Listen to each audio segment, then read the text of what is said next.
大家好，我係 Foodie Jackson。今日我今日嘅主題係最抵飲嘅咖啡。要醒神，梗係要靠咖啡啦。而抵呢個字呢，就係包括便宜、實用同埋正，即係亦都係香港人最常講嘅平、靚、正。咁樣唔知大家覺得邊種咖啡係最正呢？咁如果覺得好嘅話呢，記得留言同我分享一下。好，呢個呢係第一個黑咖啡，咁請大家試飲一啖。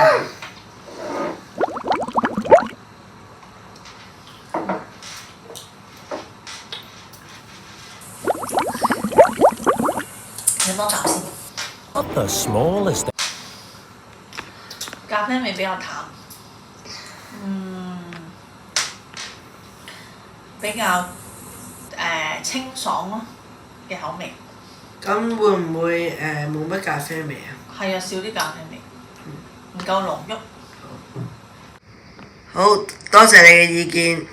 好。我覺得呢個咖啡有啲苦，唔係太好飲，唔推介。好啦，多謝兩位嘅意見。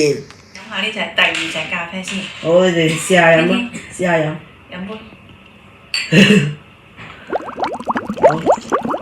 要啊。呢隻來自日本嘅品牌呢，我就成日都飲㗎啦。咁呢都好啱我口味嘅，就係有咖啡味啦，有帶少少苦啦。因為呢，佢係深焙嗰隻嘅咖啡嚟嘅，所以呢個苦味會多啲。好多謝你嘅意見。好，幾多分啊？咁呢個？你講10分滿分。10分滿分，7分咯。好 OK 啊。好多謝你嘅意見啦。好，到你啦。我覺得呢隻咖啡唔係太好，因為佢有啲苦味同埋酸味。咁你俾呢個咖啡幾多分啊5分。5分，好多謝你哋兩個嘅意見。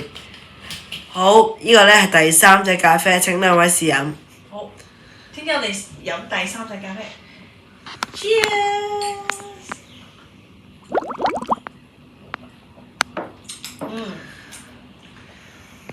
呢隻呢最啱我口味啦，因為呢佢係俾上班族飲嘅。佢呢話係black coffee 啦，同埋集中力提升啊，可以呢好提神啊，最啱我口味。好，多謝你嘅意見。帶酸味重啲嘅咖啡。係。好多謝你嘅意見睇法，唔該。好，到你啦。我覺得呢隻咖啡係3隻裏邊最好飲